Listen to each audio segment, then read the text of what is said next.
Good morning, good afternoon, good evening, wherever you are in this world. Happy 2026. We made it. We made it to 2026. And as you know, the real year doesn't start until April, right? We covered that last year based on the changing of the Gregorian calendar, the Julian calendar. It was only I think a couple hundred years ago. And so, yeah, happy 2026 is what I'm going to say. How are y'all doing? It's so great to see y'all all over. I love it. Kansas,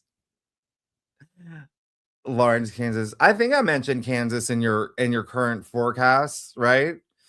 I hope everybody had a really great New Year's Eve and just had your moment. Remember, the best time to actually do your resolutions would be this weekend, right? With that full moon in Cancer. It's a good one. It's really nice. It's conjuncting Jupiter. It's super great. And so obviously it may be a little bit emotional, but I think it's the perfect time for release. Anything that you haven't yet, remember that I can't even begin to describe to you how different 2026 will be. Just as 2025, there were so many things that happened that were just milestones or just meaningful in ways that we had never experienced, right? 2025 was a year. And there were a lot of things that happened in 2025 that are going to be carried over into 2026 because that's when the prism portal began in 2025 over the summer and even throughout the year. Yeah. So I was just going to give you a brief overview of some of the things that I had predicted throughout 2025 that had happened. I'm going to give you a little bit of a sneak peek of what you can expect for 2026 as well. But then we're going to break it. We're going to do January. We're going to break down January. You saw your monthly forecast. It is not a typical January. In fact, there has not been a January this significant, I would say, since 2020. Yeah, when we had all those we had the Jupiter Saturn conjunction, the Pluto conjunction, like all of it happened in January. That was a kickoff of a big cycle, right? And we know what happened in January 2020. And so we will also have a pretty significant January. I think it would be 2028. I have to double check my notes. I can actually look at the chart right now and I can tell you, but this is a big one. Remember, this is a pivotal year. I mean, this is the year. Remember, 2025 was a prequel. Let me see. I think it was 2020. I think it was 2028, 2029. When was it? When we had when we will have the that's it. Yeah, when we have the North Node moving into Capricorn.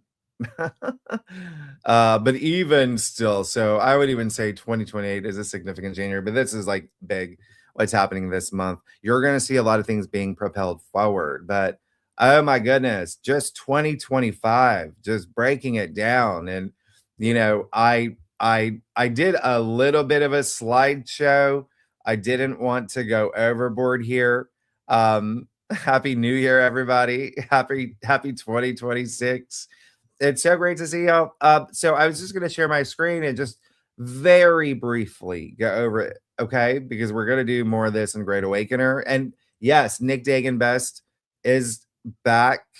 I have to confirm that with it being New Year's Eve and everything. Yesterday, New Year's Day. It was busy. Were y'all busy? You know, the moon is in Gemini. So you are probably feeling a little bit restless. Like you want to soak up so much knowledge. You're probably very stimulated. You're mentally stimulated with the moon in Gemini. And that's going to be a really strong theme in 2026 when Uranus, which is like lightning, the sky god, moves into Gemini for its permanent station for 7 years. But let's just do this real quickly. I want to show you just a couple things here. Is this the right one? Oh no, I did the wrong slide deck. Let me stop sharing that one. Oops. Let me share another one. Welcome to 2026. I am off to a great start. Always, always. So here it is. This is the slide deck. I've been really into slide decks. That's my new thing. And so just a couple things that y'all know about, even before we get into, the two I countries, right? That was the earthquake that I had predicted even before 2025. It was like late 2024. And I did say there was going to be a huge change with the economy, with the global economy. Currency is going to change. And then a lot of these you can just find in for all the live streams in the playlist, okay, where I do these predictions videos. And I say that because there's so many new people that are coming to the channel, new members. I know a lot of y'all have been here with me for a long time, and I really do appreciate it. But yeah, and then also on my Instagram, just the tarot ship, I'll do little reels. I haven't in a really long time, but I'm gonna change that. I have to get back to it, but this is one of them. And so I did predict that a month before the nuclear incident happened there. This is one of my earlier predictions in 2025, the blood viruses, but then just viruses in general, vaccines, food processing. And I think that you're going to see a lot of it come to a head. There's going to be a peak moment, perhaps in February, perhaps in March. We do have that lunar eclipse in Virgo that does rule healthcare as well. But this is something that I've seen like ongoing, and then there is a reel about that as well in on my Instagram, especially with food processing. This was a year that pretty much every company had callbacks. There were so many callbacks, and then the underwater cables. I predicted that 2024, late 2024, and we know that it's become a geopolitical event. Okay. And on Great Awakener, I talk about this extensively. I've seen so much, and even that Russian spy ship, which I had to do research. Remember, the thing about being psychic or doing remote viewing or channeling is anyone that does it can attest that, yeah, this sometimes you get visions so fast, you draw it, you have to write things down really fast. I get dates, I get years, but then sometimes I don't. And so I have to figure out what it is. And I did see I'll actually even show you here. I think I did last time, but if I didn't, then that was because there's just there's so many predictions that come through. But anyway, it's all, remember, I write them all in my notebooks, and I did have the page ready for you, but welcome to the first day of 2026. Anyway, here it is. That's August 23rd. If you can see, that is when I wrote that. I saw that ship, but I was like, it's also like a submarine or something. It's really weird. And so you can see that the turned out to be the Financial Times broke a story about a ship called Yantir. It's a Russian spy ship that has submersibles. So it's these submarines that go into water. And that's where, a lot of the cables are cut.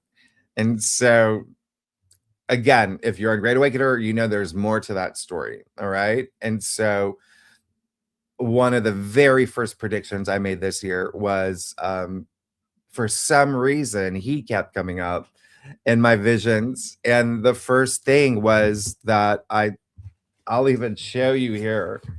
There was something with an explosion, and right here, January 19th of this year. This is when I was using pen, so you couldn't really see. So I started using marker now when I'm writing this out. Oh, you also see two black hats. I didn't even know what that was at the time. And so it turns out he did like a documentary or some sort of series on 9/11 later, right? So there's that. I said there was going to be news coming about the elections. Okay. And so there were key points throughout the year. You see here. Okay. That's not over. And it's not just the last one. And then here, yeah, that's when I was like, okay, let me just figure out what that is. It's such it's like this are into whatever this is. And then I guess that's what it is.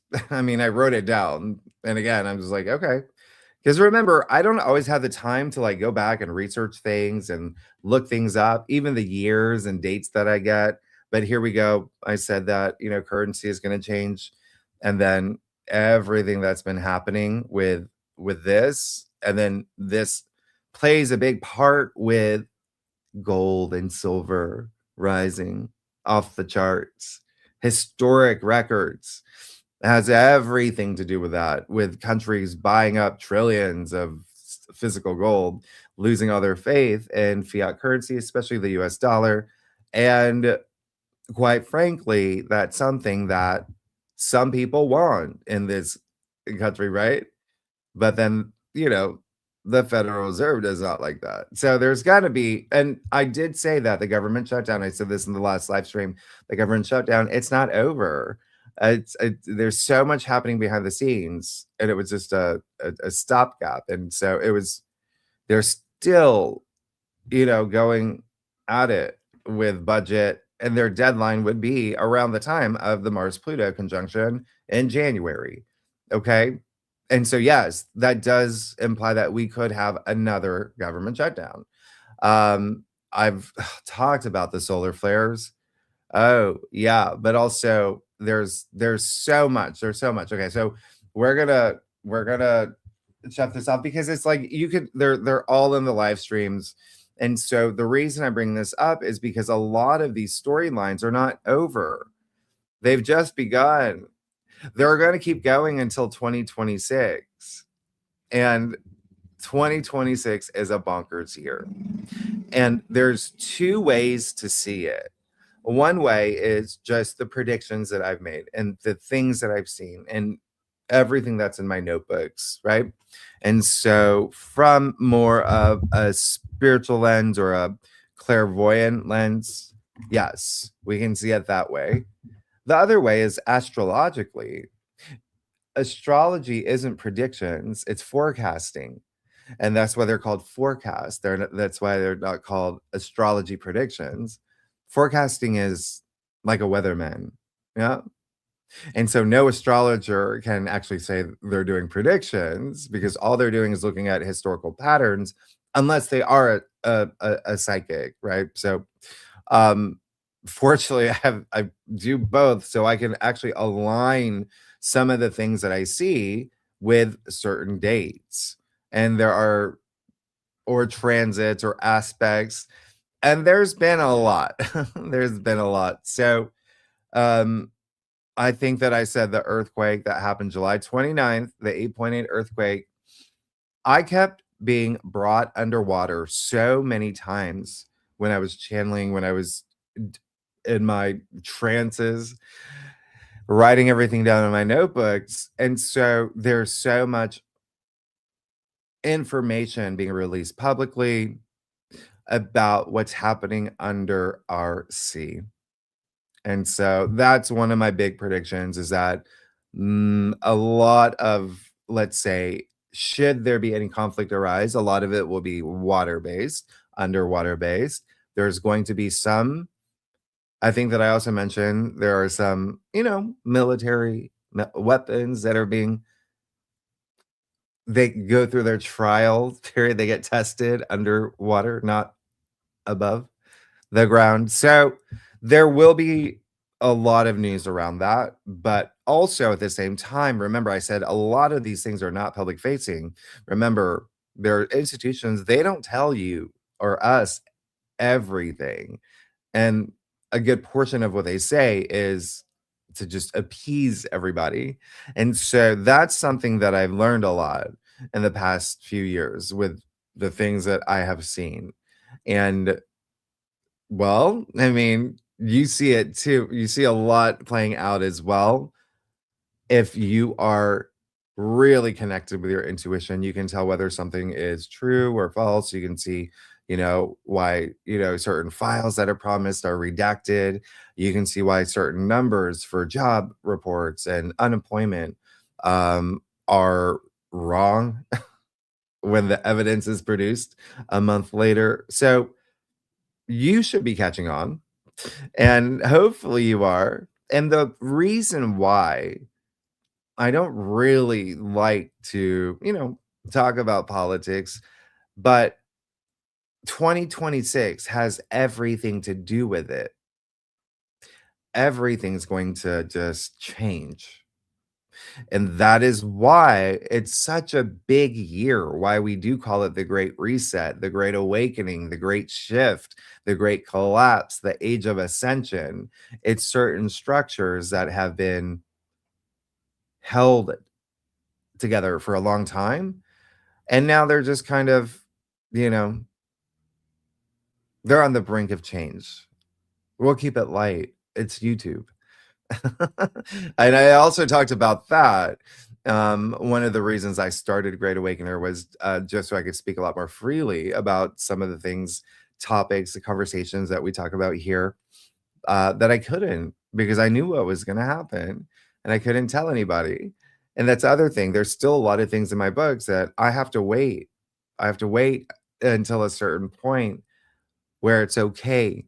I can gauge the level of, is this something that's going to shock people, or they're going to be at a place where, okay, they've seen orbs come out of the ocean. Oh, okay, they've seen like drones and even UAPs. Oh, okay, they saw that all these things are possible, right?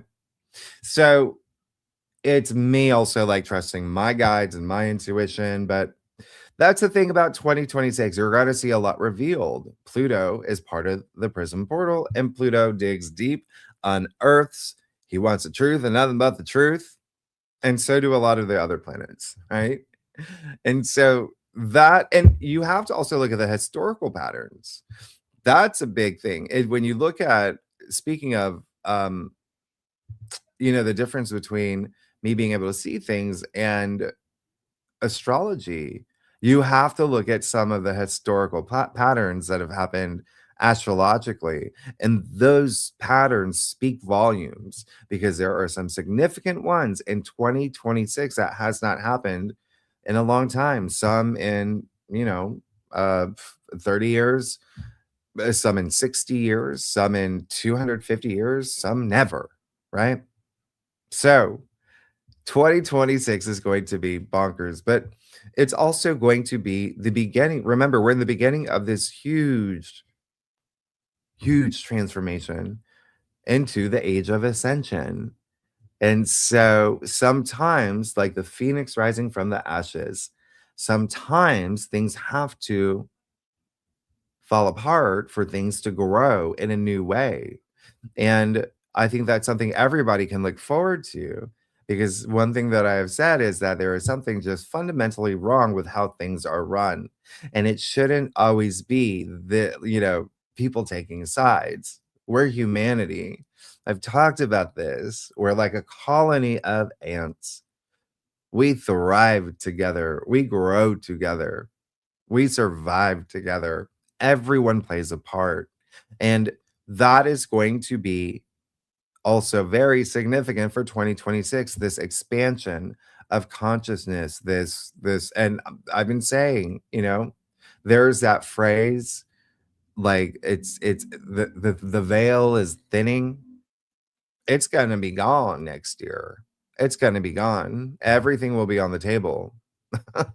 And your intuition, just the fact that Neptune is moving into Aries with Saturn, and they're just Uranus and Gemini that's going to trine Pluto and Aquarius. There's just so much that we can talk about, but it's why a lot of people have been talking about these aspects over and over and over again, not only to just, repetition really helps in terms of this is going to happen, let's plan. But there is also this fascination of a lot of aspects we've never experienced. We've never experienced. Nobody has on this planet. There are some, yeah. And so everything moves in this direction in terms of of change, right? Even gold and silver, that the broke historical records. And I think that I have that too. So I talked about gold. I have it in my books, 4.44, right? And that was in June in a live stream I did in June. And I think gold is at like 3,000 back then. No economist, financial person, financial expert had said anything, nothing about it even getting close to 4,000. Yet months later, when the price was going up, that's when they did. And then it was just last week that it hit 4.44. Like it's moving. It's moving. So I've talked about assets. You can look at the previous videos, but again, they're all building up to something. They're all interconnected.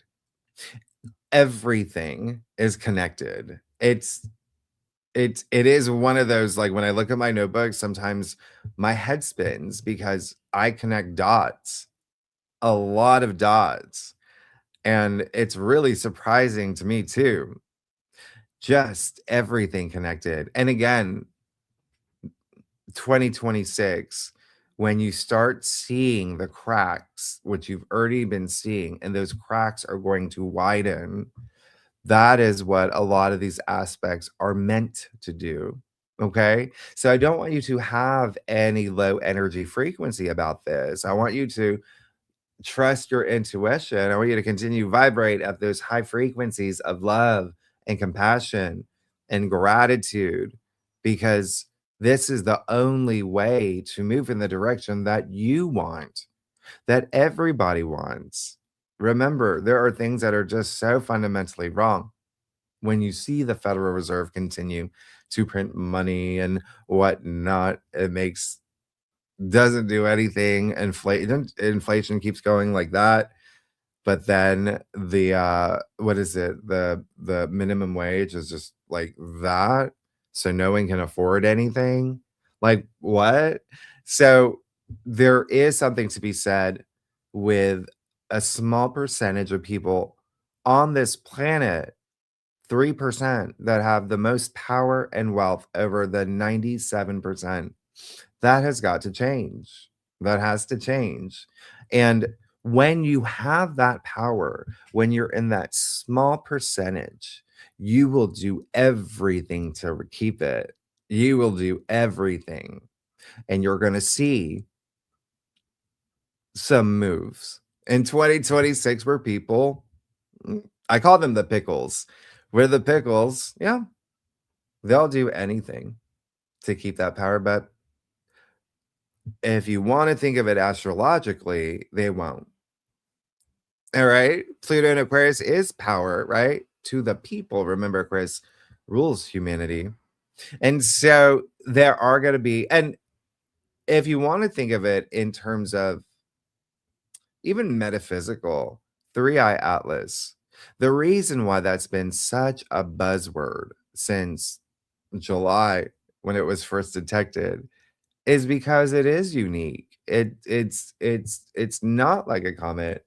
And so people are paying attention to that because it aligns with a lot of ancient civilization prophecies. Yeah. Hopi prophecies, Native American, all over. So there's a lot to be said with some activity that's been happening that will roll over into 2026. And January is definitely going to be a year where, some things are a little interesting about what's happening in the world, because Capricorn, we're going to be in Capricorn season, right? And remember, we're in it now. Happy birthday, Eddie Capricorn. Happy birthday to you all. You are going to have everybody, no matter what sign you are, everyone is going to have an unforgettable birthday season. And we're in Capricorn season, which, remember, that is just very structured. Capricorn just in general rules structures, organizations, government, institutions, things like that. Yeah. And so that's why they were able to get a lot of power with Pluto having been in Capricorn for so long. And now you see the shift. Pluto, power, moving into Aquarius, the people. You will see the shift. You will start seeing that. You're starting to. I've talked about the little revolutions happening all over the world. That's Pluto and Aquarius. That's revolution. Yeah. Aquarius, such a revolutionary sign. And so Aquarius is interesting because it's co-ruled by Saturn and Uranus. Saturn is structure. Uranus is freedom. Uranus is like, I'm gonna do my own thing. And so you kind of have a little bit of both worlds, but when you've got you got that 5 planet conjunction in Aquarius, oh, there's gonna be movement. There's gonna be some movement. And so it is going to be a very interesting year, especially when Uranus moves back into Gemini and will trine Pluto and Aquarius again. That's a lot of air, right? 2 air signs. It's a lot of stimulation. That's a lot of movement. That's a lot of just, again, Uranus's breakthroughs. So there's going to be a lot of breakthroughs. But then at the same time, yes, a lot of y'all have pointed out certain patterns, or let's say you've picked up on certain patterns that are happening this year. That, yes, it's true. It's been 250 years since Pluto's been in Aquarius. When was the last time? Was the signing of the Declaration of Independence. It was the French Revolution. Yeah. Same thing with Uranus and Gemini. When was the last time? That was 84 years ago. Tell me what happened 84 years ago. So Neptune and Aries, 164 years. What happened when Neptune was in Aries last time? 1861, 3, 4, something like that. Anyway, you get it. But we're in a different era. We're in a brand new era. It's completely, they didn't have internet back then. They didn't have TikTok. They didn't have any of that. This is a very different era. And that's the thing about Uranus trine Pluto. You are going to see just this massive shift in technology in the way that we communicate. And yes, you saw a little bit of a preview. And this is, remember, this is a years-long process that began 2025. And it's going to be really strong in 2026. And it's going to go on for some time. They're outer planets, which is why they're connecting for a longer time, as opposed to, let's say, I don't know, Venus, right? An aspect with Venus would be a little bit shorter. Venus moves fast, Mercury moves fast. Well, let's say faster. And so there's going to be a lot of advancements in technology, in AI, in social media, in the way that we communicate. I hope you're ready to see holograms. I hope you're ready to see holograms. You thought FiOS Wi-Fi was fast? Come on, there's gonna be a lot of changes. And I even remember it was when Uranus did move. What it was during one of those periods. There was here in New York in Times Square. Oh, I forget what they called it. The circle. I think they called it the circle, where it was connected live. It was a live feed. So you could look through this glass mirror circle thing and you could see the people in Ireland and you could in real time live. That's what I'm talking about. Those are things that fascinate people. And it's just going to be the norm. It's just going to be the norm and the standard. And so technology is going to change. Everything is going to change and fast. Remember, that's rapid movement, air, double air, and then you got fire. It's all fire and air. Things are going to move fast. And it's one of the reasons why 2025 did is because there was a good chunk of fire and air throughout the entire prison portal. That would have began like June, July. Uranus moved into Gemini in July. It was July 7th, but it was hovering at those really, really late degrees at 29 degrees in Taurus. So it's still connecting, right? So this is buckle up. And January is just bananas. It's bananas. I don't even know what to I mean, I'm pretty confident at the end of this month when you have all those conjunctions, Venus and Mars and the Sun and Mercury and Pluto all in Aquarius. Yeah, I'm pretty confident there may be some big announcement with technology, networks, AI, even humanity, the people. It's Aquarius. Aquarius rules technology in addition to humanity, in addition to space. There could be some space news around that time as well. Aquarius rules the future. We get a glimpse of what 2026 will truly be like at the end of the month in terms of, and when I say technology, it's not just Wi-Fi, it's advancements in major industries, yeah, in health and it just even real estate. We'll talk about the housing market another time. Well, I already did. I already did.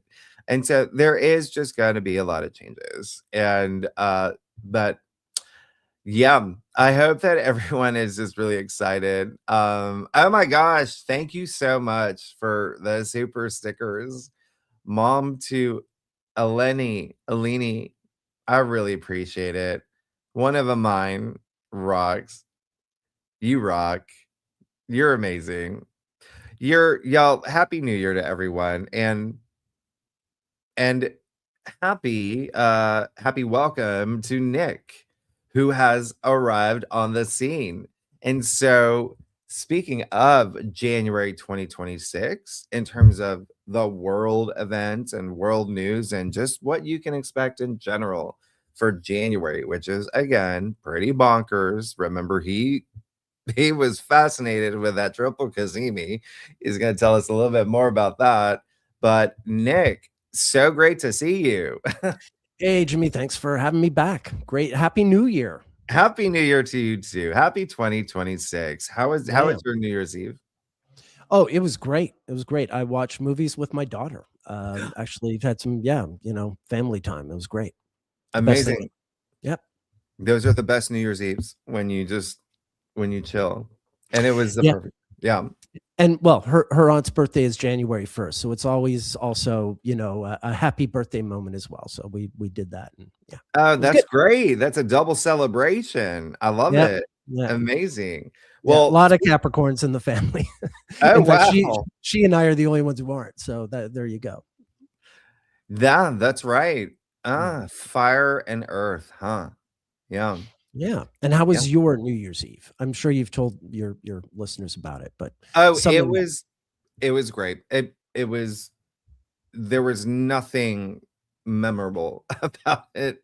And that's how I like it. And like I just want to just slide into 2026. Okay. Nothing memorable in like the Anderson Cooper Times Square sense of the word, like too much champagne kind of sense of the word, or just unremarkable. I would say it was just like any other day, and it just fair enough. Had dinner with friends, and it was nice. It was nice. It was quiet, but it was also really cold.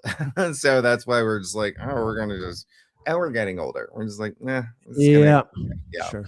do the whole Yeah, Zoom. they start to accelerate. They do. They keep accelerating.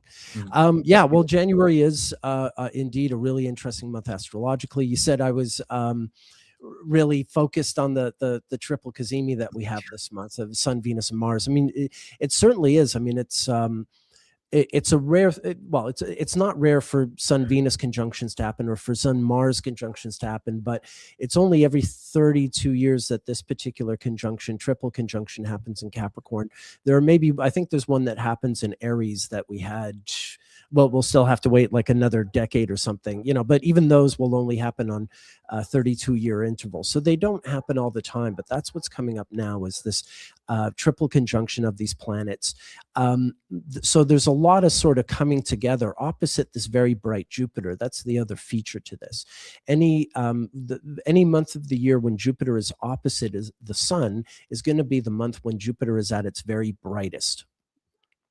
And so that's what we're going to have right as that triple Kazemi, that triple conjunction is happening with Sun, Venus, and Mars. It's going to be directly opposite Jupiter at its very, very brightest. So we're really, I mean, the thing about Jupiter that any sky watcher has always found most remarkable, so it looks really important, and there is a sort of polarity to it, and that Jupiter burns very, very strong, but it's sort of it's up against a lot at the same time.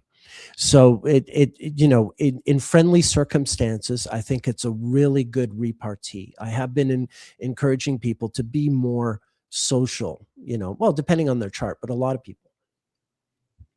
Yeah.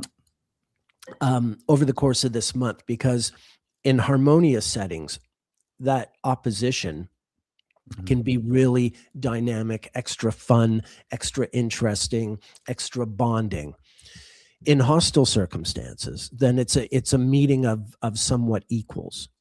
So it's but which can be just as devastating as when strong power is dominating the other. It could signify one of these situations where two forces are up against each other and they wear each other down, that sort of thing, because they're so evenly matched. So yeah, depending on the situation, it's best not to get involved in struggles because they can really, the Jupiter, that bright Jupiter, can just make them expand and go further. But the good times can also be, expanded and taken further. So, despite the fact that I often have somewhat ominous sounding, astrological analysis of the times these days, I actually, I mean, I think January, on a lower level of life, not lower, but on a day-to-day level of life, is actually, there's a lot that's promising there. If your life isn't overly, dramatic, if you're not up against a lot and you just want to, enjoy some of your time here after, what's been a very tough year for a lot of people, then it's really excellent for that. Yeah, absolutely. And I think that I mentioned that in the forecast is that with these oppositions and with any aspects for that matter, it's really it's all about compromise, and it's all about just making sure that you're always on that higher frequency of using these aspects and using the higher frequencies of anything that happens. In this one, I saw it the same way you did as well. And so the triple Kazemi, however, when I saw that, I was like, okay, there's things are going to happen. Your people's lives, there's going to be people are going to, roll up their sleeves. They're going to go after their dreams. It's really strong energy. And that's why I really like Capricorn season. Everyone gets into serious mode. They're like, okay, I had my fun, really coming back to this. And it just happens to be like right at the new year, right when people are making their resolutions, right when people feel a lot more motivated. That's why you see all those ads at, I don't know, gyms and work home, what is it called? Work office spaces or whatever it is. Shared workspaces like those. Yeah, that's it. Yeah. So I feel like that it brings a lot of motivation and ambition, but you've got these, and the Sun, Venus, Mars. I was looking at it the same way you were. I'm like, okay, this has not happened in a really long time. It was like late 1993. It was around 1990, like January 1994. This is when NAFTA came into effect. I mean, there were some big moments with, I mean, it's the sun, and it's an exalted Mars, and it's a, reborn Venus. And so looking at it, it really felt like something that could be significant, as in the needle's going to be moved forward for everybody. Everyone's going to have this feeling of forward momentum. I even said being propelled forward, because it isn't common. It's not Yeah. common at all. No, Yeah. I mean, indeed, like the fact that it's a triple cazimi is the thing that makes it unique this time around. 32 years ago, there were Sun Venus conjunctions and Sun Mars conjunctions in January of 1994 in Capricorn, but they didn't all happen within the same 24 hours in that particular instance. So in this case, like, because of the way the cycle aligns in 2026, it does have this extra sort of potency to it that this triple conjunction doesn't usually have, because it's all coming together in such a short span. I think that's what and opposite that Jupiter. So it's just like this, in one sense, it's a regular cycle that happens a lot, but because of the way, like how quickly it all aligns all at once is what makes it a really unique thing, and promises, like I said, really positive things on a social front, and then some harder things in areas where there's tension or a standoff of some kind. Now it's interesting, there was an earthquake the last time around when Sun was conjunct Venus in 94. Not like the big 89 one, but there, no, I don't know if this particular conjunction usually aligns with earthquakes. I don't have enough of a research on that, but I remember, like, that was one of the things that happened last time. Hopefully it's not something like that, but you can get a sense like that might be that level of pressure with the planet, not to mention people.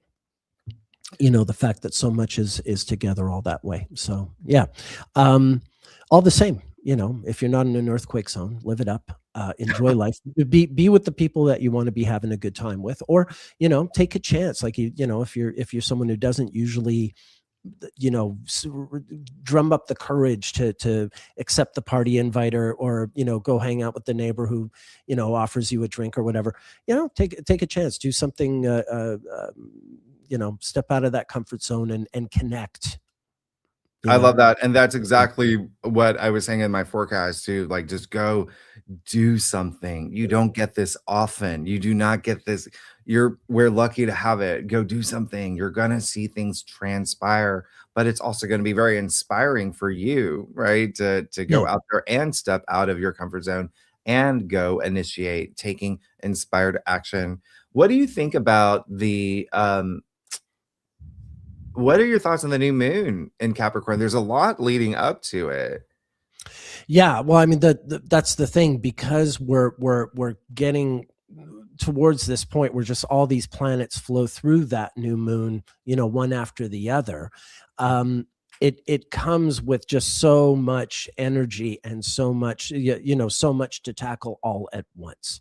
Mm-hmm. Sometimes January is something of a quiet month. It's sort of the the anticlimactic beginning after the holiday craziness. I don't think that's what this January is about at all. It's really active. If anything, the December was kind of low key relative to what I expect from January. Yep. So yeah, I mean, the kind of things we're saying, it's not like I think every week of every month of every year of someone's life they should be out there being social. There's plenty of good times to not be. That's why the emphasis is really, like, even if it's something you don't normally do, it's a great thing to be doing this time around, to be connecting to know the people around you that you want to be with. The new moon, I think, really just cements that, because the new moon in Capricorn involves the fact that Venus, Mars, and Mercury are all passing through one after the other, headed towards a mega-stellium in Aquarius as we get to the end of January. All the Capricorns and Aquarians this year are having very interesting solar returns. Their birthday charts this year are really interesting because they're going to encompass all these factors for the year. Capricorns in particular, especially if your birthday's around the middle of the month, the 9th, the 10th, around then your birthday is going to be with the triple cazimi opposite this very bright Jupiter, and that does single you out. And really, like any Capricorn this year is going to be having some semblance of that. That's just sort of the peak of it. So all the Capricorns are having this very particular solar return this year, which is of course good news in my family, as I've been telling you. And then when you get to the Aquarians, it's another deal. Their birthday charts, especially the earlier Aquarians, their solar returns are going to have 5 planets in Aquarius, and if the moon happens to be there, 6. So it's a lot. There's a lot happening at once in the charts of people with those sun signs, regardless of how their charts play out. And I know you've certainly had your eye on that yourself, Jimmy. Then when we get into March, we're in eclipse season. The North Node is in Pisces. Mm-hmm. So all our Pisceans are having birthdays close to the eclipse with the North Node, which is very much about conscious intention, about knowing what you want and going after it. So Pisceans are more successful, during this year at things that they're trying to accomplish. They won't necessarily be swimming upstream, no pun intended or pun intended, as they might sometimes find themselves being. The North Node has this determination to it, like this is what I want and I'm going after it kind of deal. So there is that element, in Pisces' favor, generally speaking, that there's more of that flow going for them, as opposed to our Virgos, who just had, the South Node eclipses on their birthday last September. And life for them is very much about responding or reacting to whatever's happening at the time, less so than trying to make your own plans play out the way you need them to in the immediate. When we get to April, things really get interesting. Our Aries, friends, of course, have Saturn and Neptune now. By then in February, Saturn and Neptune will have moved into Aries. So all of the Aries sun signs this year, their birthdays are going to be co-present with Saturn, Neptune. So there's a lot of revelation. There's a lot of sort of suddenly seeing the truth of something that has eluded you until now. Getting to the bottom of something, or being exposed in some way, if such a thing is in store for you. And then when we get to the second half of April, as we move into Taurus season, just prior to when the sun moves into Taurus, Mars is going to come into Aries, and we're going to have this period where Mars is in Aries with the Saturn and Neptune. And so Aries continues to be the sign with a lot of action and movement and a lot of things happening very quickly, sequentially. Things up until that Mars comes into Aries, it can feel like, is this thing ever going to happen? And then suddenly not only has that thing ever happened, but about, of the 6 or 7 reactions to is that thing ever going to happen as well before even anyone has a chance to react to the first thing. So it can be really, really dynamic. And yeah, probably the pivot for a lot of change and acting on the revelations, the new sort of sense of the new knowledge, like how we understand the world in 2026, how we understand ourselves in 2026 relative to where we were at in 2025. This is all coming about as we get to April and May, and Mars is moving through Aries and stimulating that Saturn-Neptune conjunction. Now, by the time we get to the period, so that's when the sun is in Taurus. So all the Tauruses are going to have that dynamic action in their solar return. When we get to the Gemini suns, we're in the days of Uranus is in Gemini now. So your birthday now is co-present with Uranus being in Gemini, which was not the case for our, Uranus went into Gemini, as I recall, by the time the sun was in Cancer last year, when it briefly dipped in.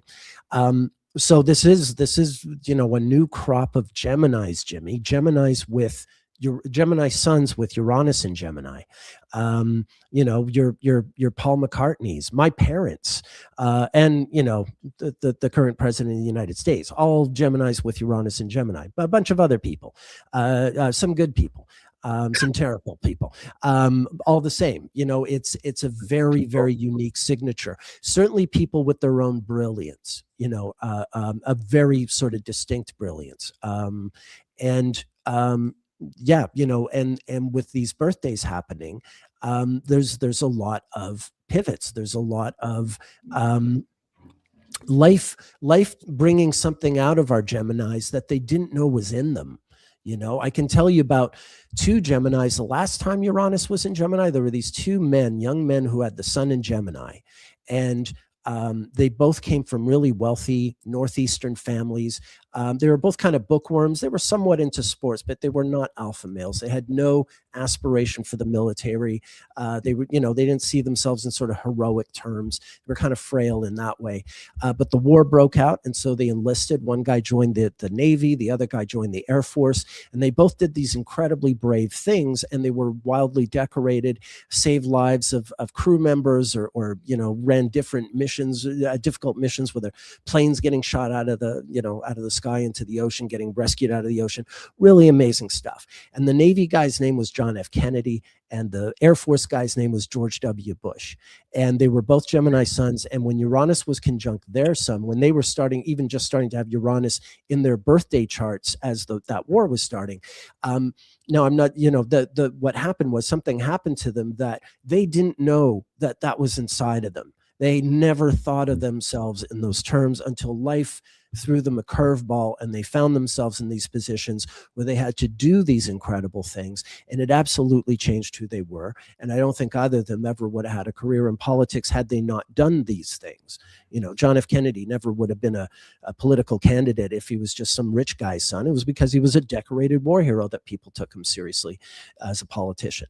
So this is the thing. Now, I'm not saying our Geminis listening are on their way to becoming POTUS, although, you know, by all means, if it's in you and if you think you can do a good job, don't let me discourage you. But the point being is, it does, one way or the another, the transit does bring something out of you that you didn't know was there. And no one is more surprised than you in the direction your life takes. And, you know, not that you don't have control over it, but it does, it is something of a curveball, and no one's more thrown by it than yourself. Yeah. Our Cancerians, they're dealing with a lot of the pivots between all these different you know, planetary you know, alignments happening all at once. They are dealing with squares to the Saturn Neptune. The Jupiter Pluto opposition happens while the sun is in Cancer. You know, we get, oh yeah, of course, Mars, I should add, makes its conjunction to Uranus on July 4th. So the first Mars-Uranus conjunction in Gemini happens on July 4th, on the birthday of the United States, on what does seem to will be the day that an MMA fight is held on the White House lawn, or whatever you wanted, the White House, you know, paved patio. So you have a Mars-Uranus conjunction in Gemini. And well, this is, I don't know if you've heard this, Jimmy, apparently President Bush is organizing this big MMA fight at the White House for this coming July 4th. Yes, I know that. That's news to me. It's very, but it makes sense. It's not a mere rumor. I don't think it's confirmed. Like, it could still not happen, but it isn't some like wild rumor. It is something he's apparently trying to do. And given what that conjunction looks like on July the 4th, I'm inclined to think, yeah, it looks like that could really happen. You know, like, it certainly is. The astrology supports that kind of event, even though it seems wildly unusual, to put it mildly. Yeah, that's one of the things that could be happening. So our Cancerians, you know, the people with Cancer suns, their charts have their birthday charts this year. A lot of them have the Mars-Uranus conjunction, or certainly Mars-Uranus being co-present in Gemini. There's again a lot of a drive to go in a very very to go fast or to go different, to go on a curveball as well. The Leos, our Leos are dealing with, on the plus side, Jupiter's coming into Leo. On the more challenging side is the Pluto opposition. While Pluto's in Aquarius, the Leos are the one who have to deal with the polarity, which can sometimes involve being involved in some kind of David and Goliath type struggle. Where there's some kind of standoff where the power is not equal. And so that can be a difficult thing to maneuver around, one that requires always, more ingenuity. If you have to outthink an opponent who outpowers you, that's sort of what the Leos are up against in that over the course of the year that starts with their birthday in particular. And of course, by that point, eclipses start moving into Leo season from Virgo. And so there is also the South Node moving, and there is also a sort of a sign that Leos are not in total control of how things shape up. Only that they can respond. It's how you react or respond to what's happening that determines, your destiny, so to speak. It's not what you set out to do. It's how good you are at maneuvering around what's happening to you or happening around you that determines your destiny. Virgos. Virgos have to deal with Mercury Mercury goes into Libra sort of midway through the sun's transit through Virgo. So through part of it, Mercury's in Virgo, and there's a lot of a very sort of a well sort of informed, in control, sort of person. The Virgos are the ones who are losing the South Node. The South Node's moving out of Virgo into Leo. So Virgos are feeling like they suddenly, like they're moving again, like they can move their own limbs again. If you've been paralyzed, the South Node has that element of like, it can be literal paralysis, or it certainly is a kind of like, it's not, there's no agency to it. So Virgos are enjoying birthdays with the first half, Mercury's in Virgo, and they're the renewed sense of agency, the renewed sense of like whatever they set out to do, they can do. And then for the second half, as Mercury moves into Libra, it opposes that Saturn Neptune. And again, we're facing revelations. We're understanding our lives and the lives of the people around us in much clearer terms than we have up until that point. Mm-hmm. Right. And then, that stands for all the Libras. The Libras are dealing with that opposition as well as those late Virgos. But the Libras are also dealing with the fact that Venus goes retrograde in Scorpio in October, which is a huge deal. Now, Venus goes retrograde in Scorpio every 8 years.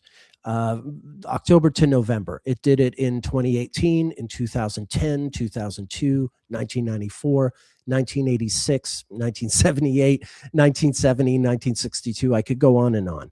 It happens those years. And for those people who, they keep journals or they know their life's chronology really, really well, very often, very, very often, students of astrology can look just at those little windows in time, these little intervals of 40 days or so that occur at once every 8 years. And very often there'll be very recognizable, themes in their lives. So the things that are happening in their lives that have some kind of parallel at these different 8-year intervals. It can be something like they start a relationship at one and then it breaks up at another, or any number of things like that. So the Venus retrograde in Scorpio is always powerful. There is an element of seduction and of breaking the rules, breaking with protocol. Venus is all about conformity and the sort of the standard that we're all supposed to keep. We're all supposed to have good hygiene and be presentable and wear the appropriate clothes at the appropriate times. And then when Venus goes retrograde, someone's breaking the rules and not doing what is expected of them. Like the last time Venus went retrograde in March of 2025 was the day that Zelensky went into the Oval Office and some guy said, "Why aren't you wearing a suit?" It's very Venus retrograde, going into into an environment where people are expected to wear suits and you're not wearing a suit. Someone could have told the guy that, you know, Winston Churchill never wore a suit when he went to the White House, because national leaders who are at war usually are in combat fatigues, symbolically, and is perfectly appropriate. But that's another argument. Anyway, so Venus retrograde in Scorpio is very much about someone's being scandalized. Someone thinks someone else is being rude or not doing as they should. You know, it can be as trifling as, why aren't you wearing a suit, or, you know, why didn't you say bless you when I sneezed, or it can be more serious things like, you know, why are you trying to seduce my spouse, or what have you, or why are you stealing from me, or those kinds of things. So a lot of things also get stirred up at that time, and if there's any, you know, dust that needs to come up, that's when it happens. When Venus does station direct at the end of October 2026, it's in Libra. So it's this beautiful, bright morning star with Venus in its own domicile. The Venus only started moving into Libra in this retrograde in 2010, but now it's stationing direct in Libra, with this very close to this very beautiful fixed star Spica, which is all about, you know, wisdom and intelligence. So there is something promised as we get to the end of the year, and that is, you know, as we're wrapping up. And then, yeah, our Sagittarians are dealing with the sun opposite Uranus, and Mars going from Leo into Virgo, getting ready to go retrograde in Virgo in early 2027, but that's for next year's live stream. But yeah, you know, the Sagittarians, like the Geminis, are dealing with a lot of Uranian change and having life bring things out of you that you didn't know were in you.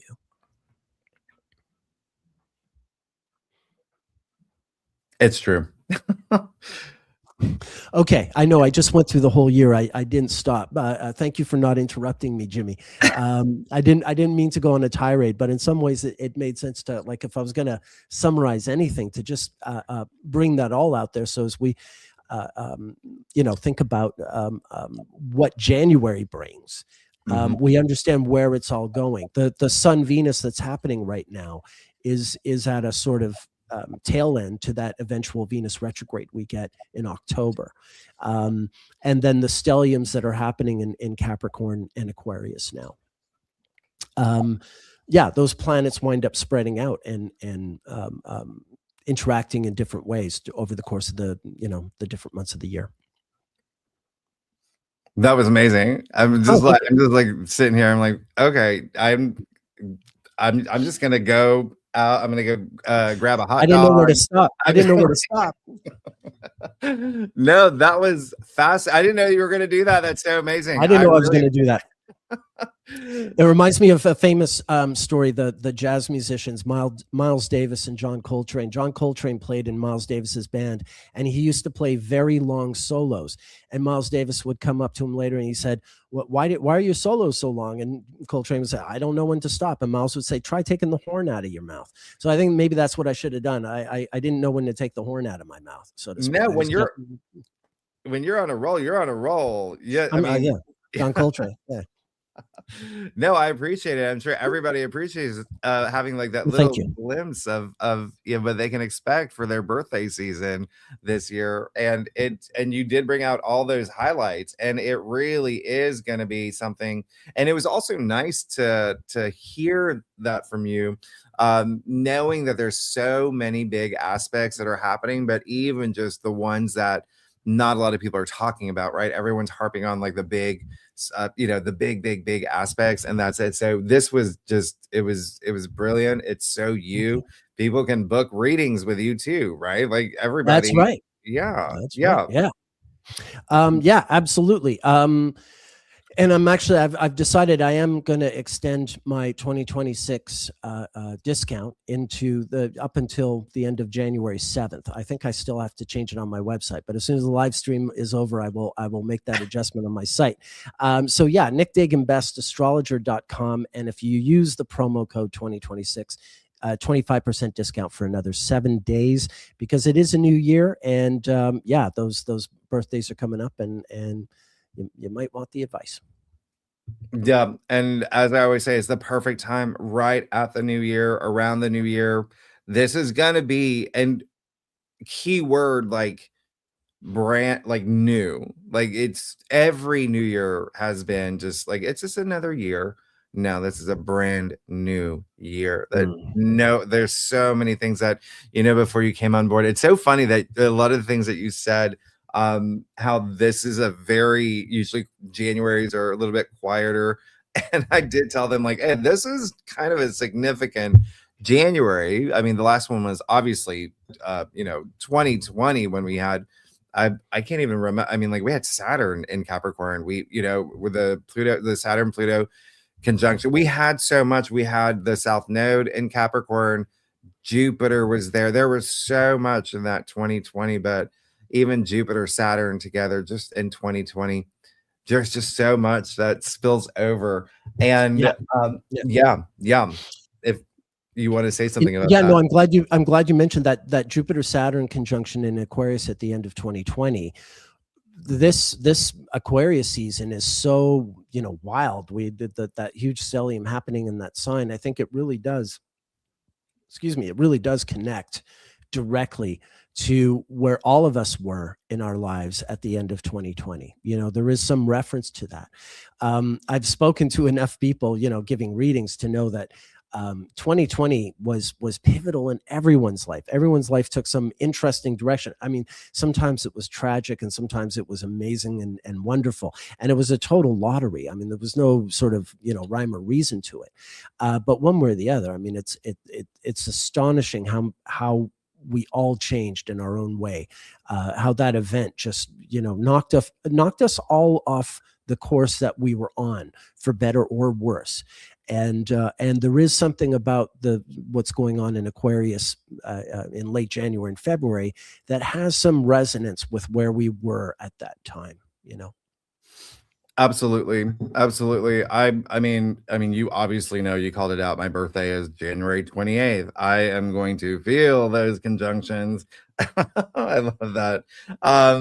Thank you, Danny. And you speaking of Uranus and Gemini as well, just being and everyone here knows, the audience knows, I've said it at least 20, 30 times.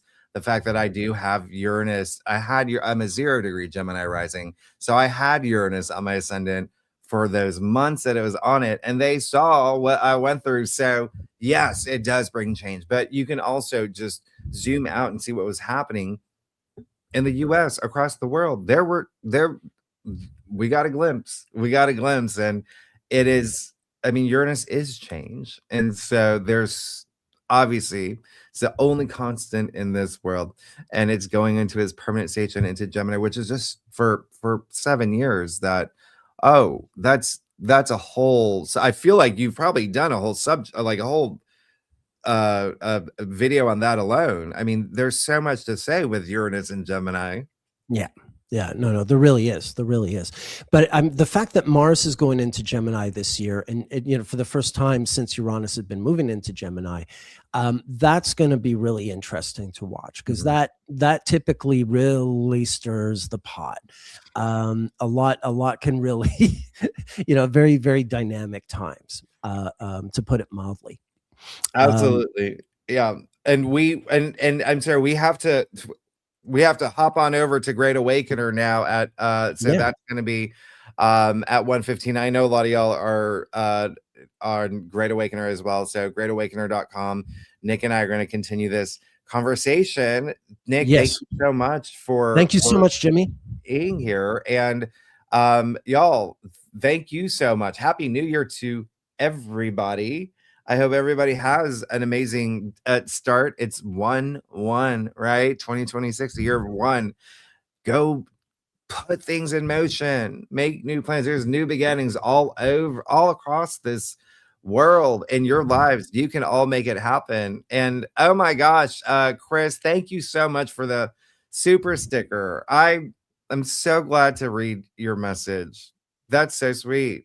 But yes, thank you so much, Nick. We will continue the conversation of Mars and Gemini at Great Awakener. It will obviously conjunct Uranus, and there's there's some things that need to be discussed. So anyway, on a positive note, on an amazing note, happy 2026 to everyone. I love you all. Thank you so much for being here. Thank you so much, Nick, for being on the show. And yeah, we're going to hop on over to greatawakener.com. Don't forget, book your readings with Nick. Okay. Nick Dagan, astrologer.com. 2026 promo code, 25% off. 25% off. When's the last time you saw a 1 hour consultation? Yeah. Yeah. When's the last time you saw it? Do it. I had a reading with Nick. It's mind blowing. You're gonna love it. You're gonna love it. Everybody, thank you so much. We'll see you very soon. Happy New Year. Happy 2026. And we'll see a lot of y'all over at greatawakener.com. All right. Thank you so much, everyone. Bye-bye. Thank you.